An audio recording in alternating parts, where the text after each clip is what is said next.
Salut à tous les amis, c'est Monsieur Knacky. Aujourd'hui j'espère que vous allez bien. Donc pour cette vidéo, j'ai décidé de vous faire la review du chapitre 967 de One Piece. Donc ne soyez pas trop dur avec moi, c'est ma première review, je sais pas trop comment me prendre. Mais je voulais tester ça avec vous et j'espère que ça va vous plaire. Donc allez, c'est parti.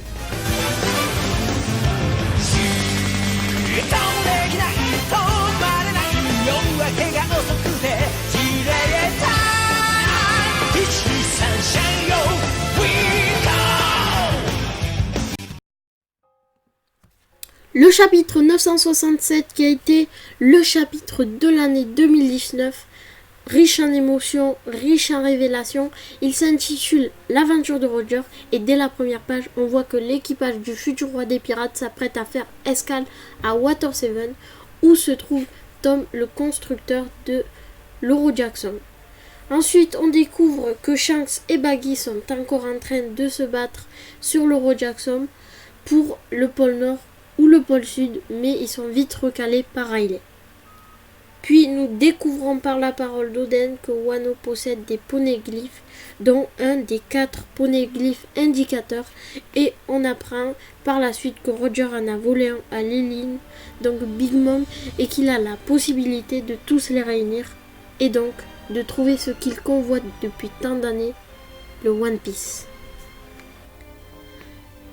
Tandis qu'à Water 7, l'équipage de Roger fait des retrouvailles avec Tom le Charpentier, Kokoro et Iceberg, Oden, séparé de l'équipage, fait la rencontre d'un orphelin aux cheveux bleus qui n'est autre que Frankie. Oden lui propose alors de rejoindre son équipage comme charpentier, mais il refuse de rejoindre des pirates sous peur d'être encore jeté à l'eau. C'est un paradoxe quand on y pense, car 20 ans après, il devient à son tour pirate. Par la suite, nous voyons l'équipage de Roger chantant le bon rhum de Beans et voyageant à différents lieux dont Tequila Wolf, où se trouve le pont en construction depuis 700 ans. À la 3e page, nous voyons l'équipage de Roger sur l'île des Sabondi et il s'apprête à descendre sous la mer pour aller sur l'île des hommes poissons. Mais sur le chemin, Roger et Oden entendent des voix et se retrouvent tout à coup encerclés par la garde royale et le roi Neptune. Ensuite, le roi Neptune n'a pas du tout reconnu que ce n'était autre que Roger qu'il n'a pas vu depuis 10 ans, qui était sur le bateau. Et Neptune demande si c'est encore lui qui a fait tout ce bazar. Et ça voudrait dire que peut-être la dernière fois qu'il est allé chez les hommes poissons, il avait fait du bazar. À la 5e page, nous voyons l'équipage de Roger et Roger sur l'île des hommes poissons et ils sont accusés par les hommes poissons et Neptune d'avoir réalisé la prophétie qui est l'ouverture de la barrière des hommes poissons alors qu'ils n'y sont pour rien.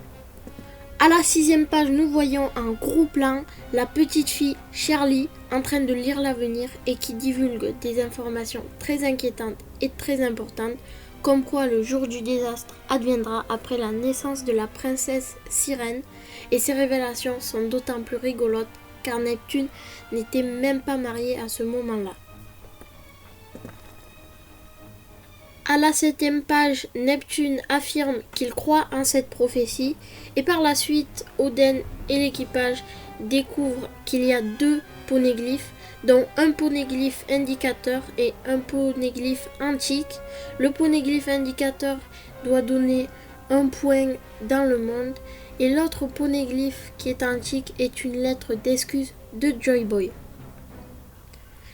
Neptune dit que chaque 100 ans, le pouvoir de Poséidon résidera dans une jeune fille pure et il suppose que ce sera sa fille qui détiendra ce pouvoir et c'est bien le cas car Shirahoshi le possède bel et bien.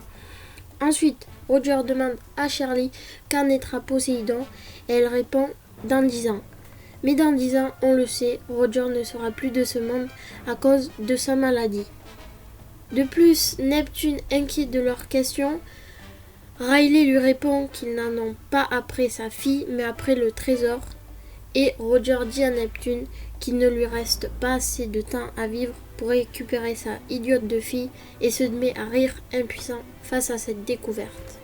À la 9e page, nous voyons l'équipage du futur roi des pirates qui est en train de voguer sur les flots du vent et s'amuser tout en chantant le bon rhum de Binks qui a été chanté pour la première fois par Brooke.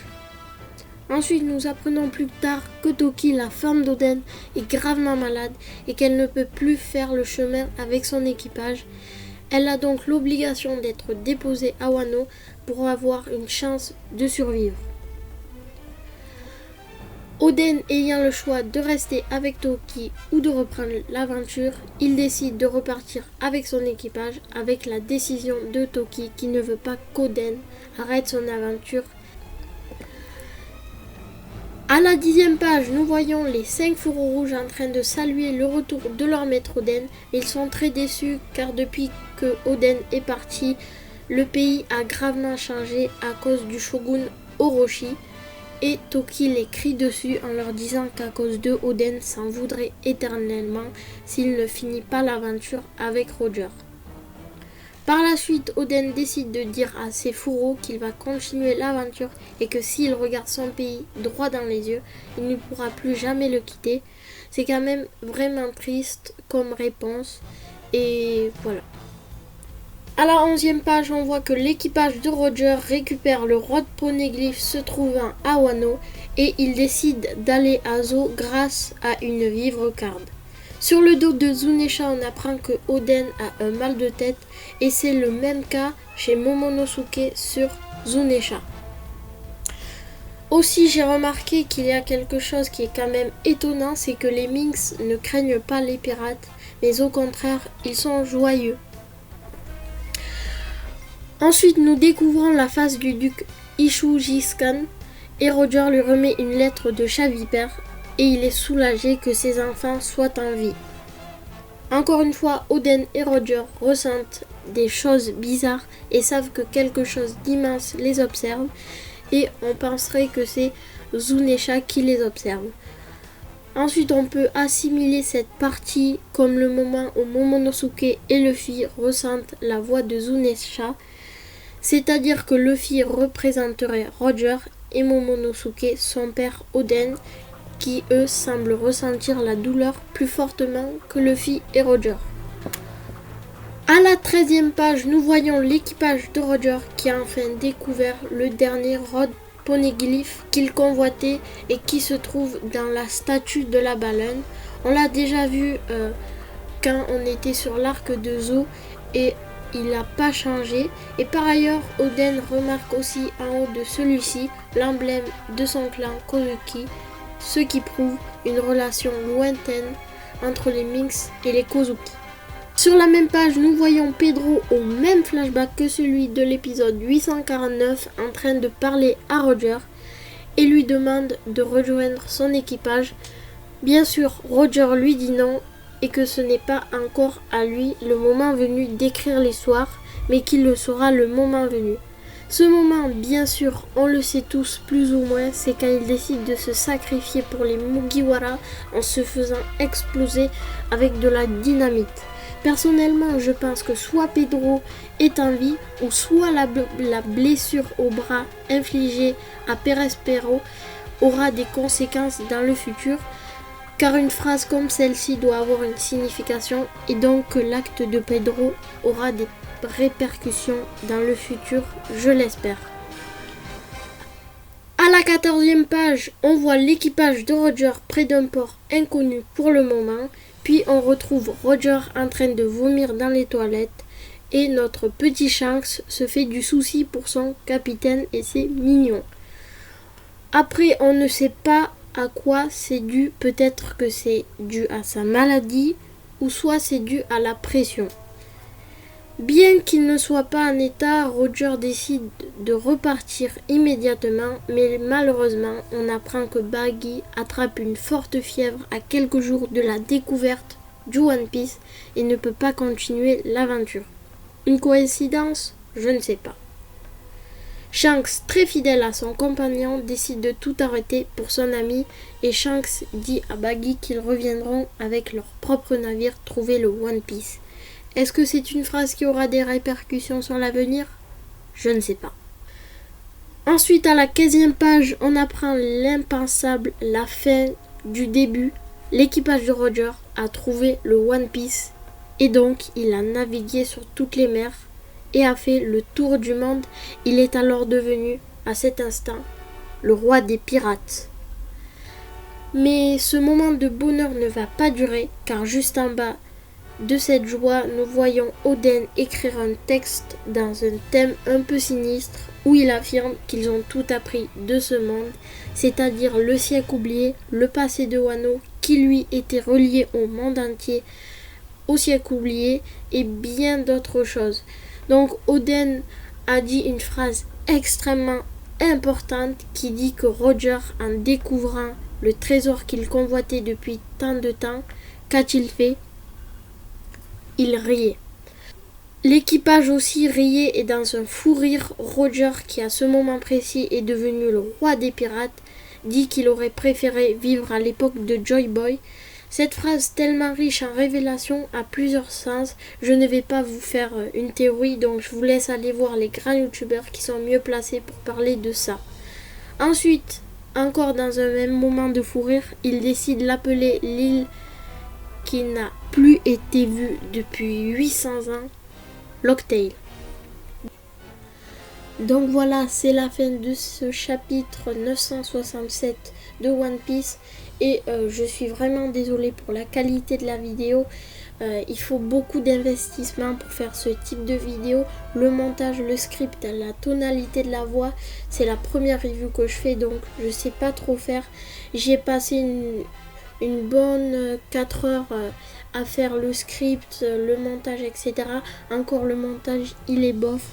Et voilà, donc si vous voulez me soutenir, parce que ça a été vraiment long, en plus c'est la fin des vacances, je me suis focalisée sur ça, j'ai rien fait d'autre, en plus c'est la veille de la rentrée, et je voulais tellement vous sortir une vidéo parce que je vous ai promis que chaque week-end je vous sortais une vidéo, et même si je passais au moins 5 heures, j'étais obligée.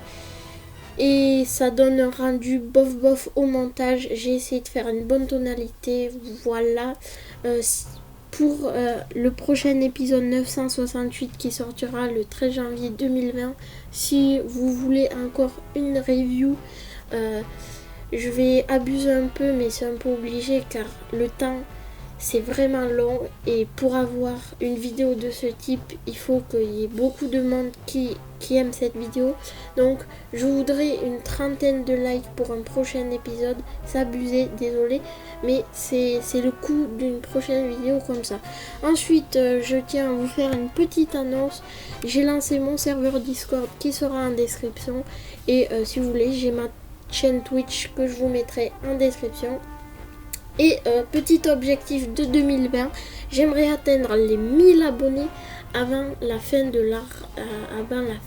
cours. Donc je sais que c'est possible. Par exemple, cette semaine, j'ai gagné une vingtaine d'abonnés, ce qui est déjà super comparé aux autres semaines.